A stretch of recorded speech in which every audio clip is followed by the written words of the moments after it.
We explain wet, age-related macular degeneration.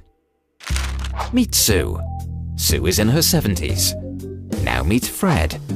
He's Sue's son and primary caregiver, and is responsible for helping Sue carry out most of her day-to-day activities and her general well-being. He's also responsible for organizing Sue's healthcare appointments.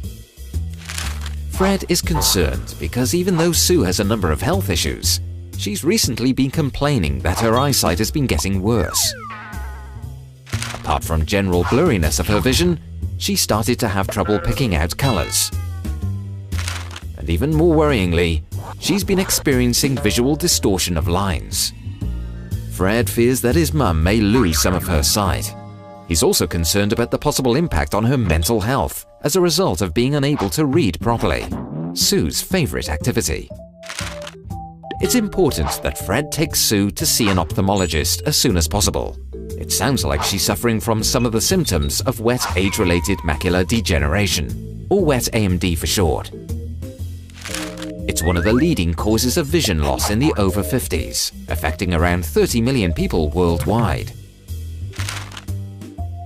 Wet AMD affects the macula. This is the part of the eye responsible for central vision that allows a person to see details, identify faces, tell the time, drive, or read. Wet AMD is associated with the abnormal growth of blood vessels. Eventually, the vessels leak fluid into the retina, affecting vision.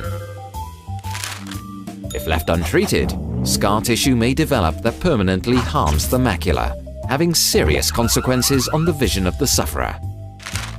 The symptoms of wet AMD may include distortion of objects or lines, blurred and reduced visual acuity, decreased color vision, increased glare sensitivity, and blank areas in the field of vision.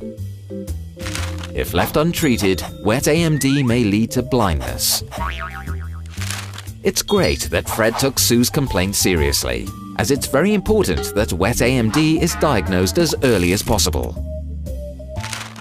There are treatments available that could help Sue stabilize and even regain some of her lost sight, and enjoy a better vision-related quality of life.